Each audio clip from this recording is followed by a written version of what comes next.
This is TWiT. This episode of Tech Break is brought to you by ACI Learning. IT Pro from ACI Learning offers binge-worthy cybersecurity and IT training in everything your team needs to advance your IT learning. Use code TWIT30 at checkout for 30% off a standard or premium IT Pro membership. Visit go.acilearning.com/twit to learn more. Look, we talk a lot on this show. Well, we talk a lot on the show in the first place, but we talk a lot on this show about artificial intelligence. And I continue to see new reports, new studies, new conversations about artificial intelligence. And I'm starting to hear it from the people that I talk to who exist outside of this tech space, outside of this tech bubble. And there are some concerns about the way we talk about artificial intelligence. Joining us today to talk about that very thing and give us some tips on how we can sort of protect ourselves from incorrectly talking about artificial intelligence and also finding the stuff that may not be true is Tatum Hunter from the Washington Post. Welcome to the show, Tatum. Hi, thanks for having me. Yeah, it's so great to get you on the show. I was hoping that before we get into AI literacy, let's establish a baseline, because there's a term that I think is often used by journalists, and it's one that I know I'm certainly kind of marching around saying, you need to know about news literacy. Tell us about what news literacy is in general. News literacy refers to the set of skills that help you identify either red flags that a certain piece of information is wrong or made up, and the skills that help you seek out or test against trustworthy sources of information. Mm-hmm.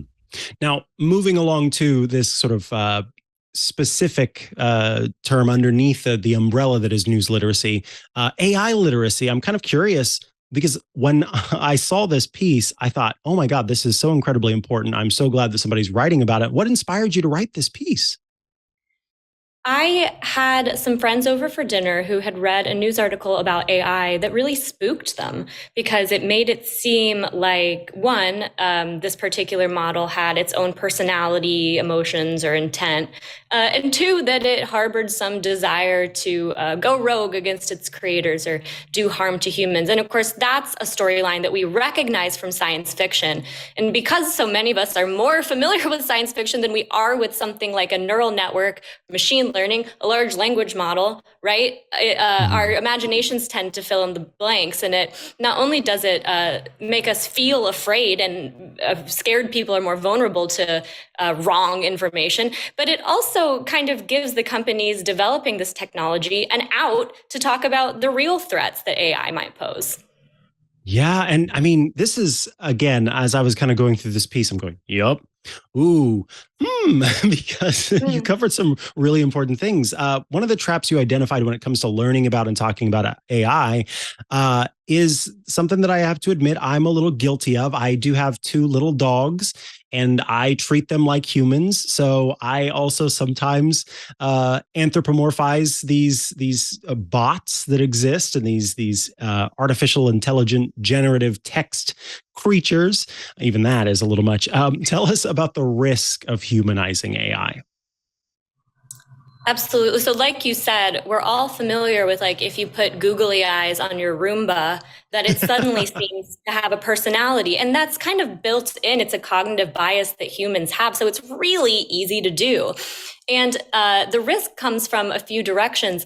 One is that we could, attribute these emotions and intent to an AI model and put too much trust in it. We could, develop a relationship with it that's ultimately unhealthy. And we see the potential for that as more companies release chatbots that are supposed to function as friends or lovers or therapists.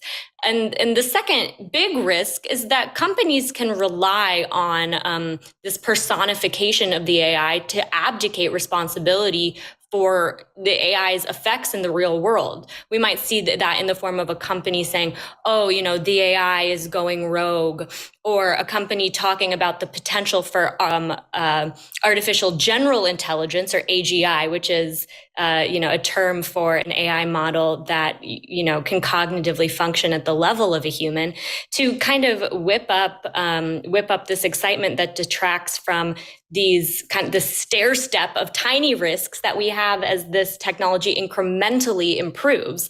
So, for example, if you're having the big debate about whether the robot army will take over the world, nobody's stopping to ask who's regulating these models, for example.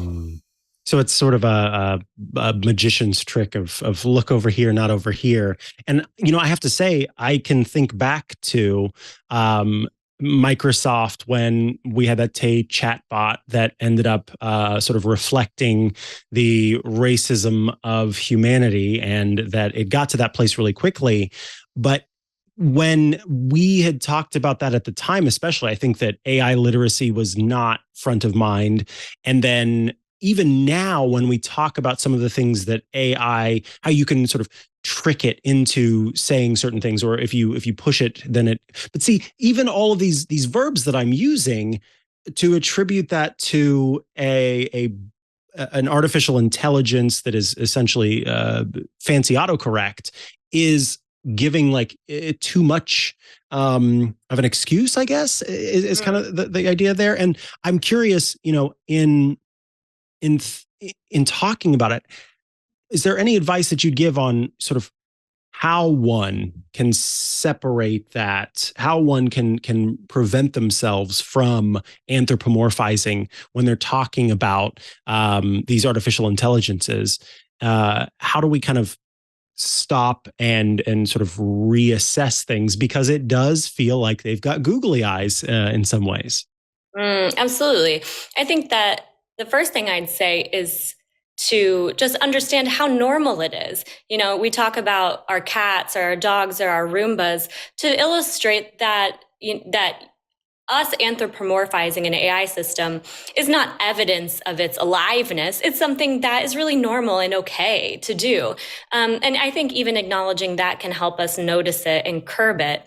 And I think that you make a really excellent point that we kind of have this reaction of being really impressed when something about an AI model reminds us of a human.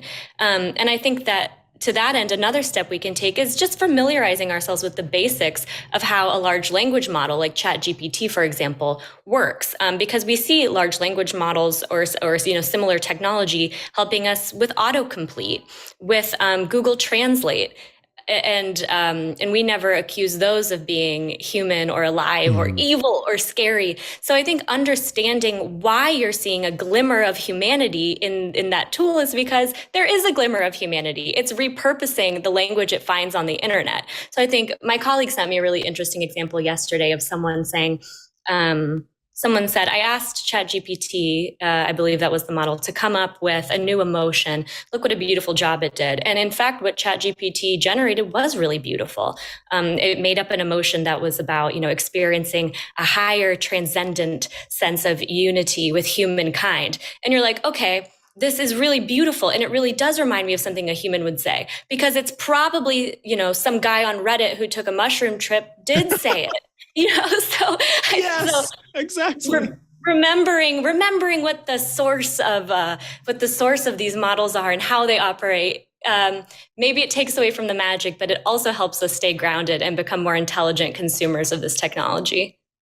Yeah. And honestly, another thing that I was so appreciative about with your piece is that it was a bit of a snap out of it moment for me, because I thought that I had done a great job of sort of holding up a wall of skepticism and maintaining a distance between me and sort of humanizing this AI. But I want to quote from your piece.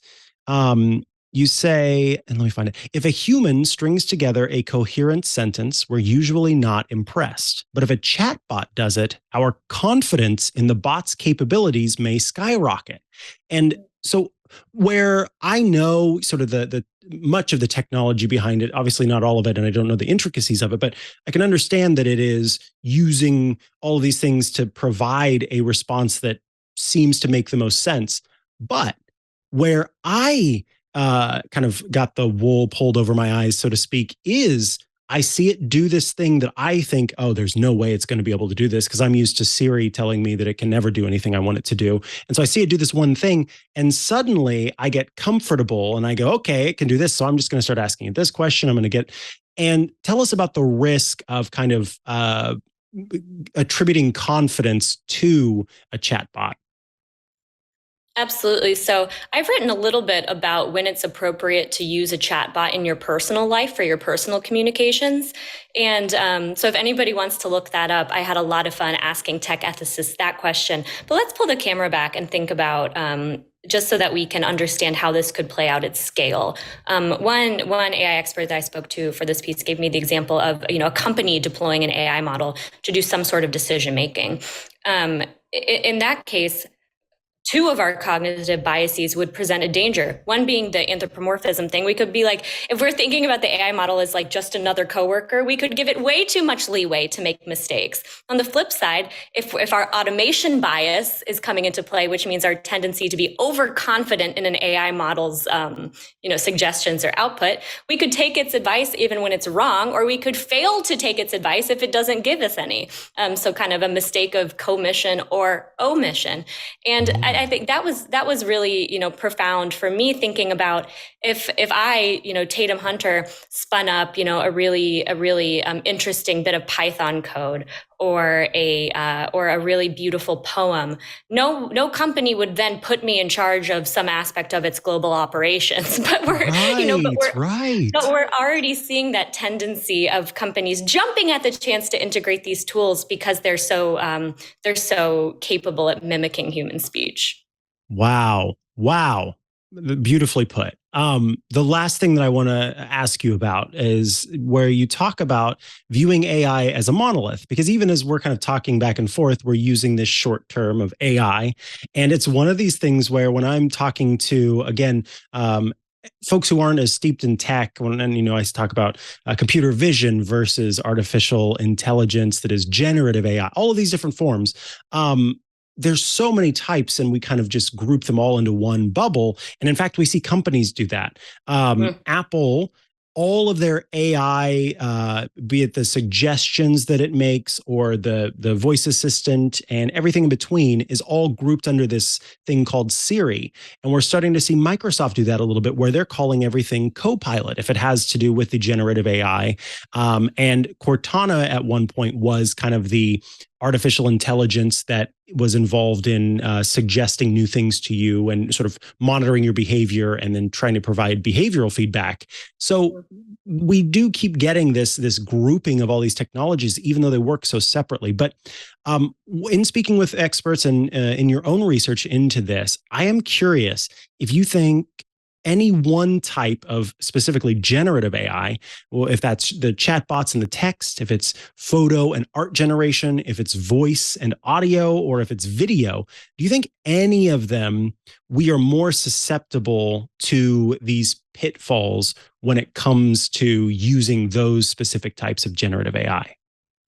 Absolutely. And I think that that's why kind of the rubber is hitting the road for this conversation right now, is because for the first time ever, consumers are interacting directly with a large language model in the form of ChatGPT, or with a big image generation model such as Midjourney or Stable Diffusion. Whereas before, this technology was still existed, but people weren't playing with it and weren't having this one-on-one relationship. So I think that in that sense, generative AI is making this conversation more urgent. However, I think it's important to note that AI is not new. The technology powering ChatGPT is not new. And to your point, when companies say AI is the future, or AI is dangerous, it's like, which AI? Who built it? And who decided what its capabilities are? Because these systems cannot do anything that their creators don't allow them to do. Thank you so much for your insight today. Thank you for writing this piece. Of course, folks can head over to washingtonpost.com to check it out, and everybody should go read it. If they want to follow you online and stay up to date with what you are writing about, is there a place they can go to do that? Yes, they're welcome to follow me on Twitter or Mastodon at Tatum_Hunter_. Beautiful. Thank you so much for your time today. Thank you for having me.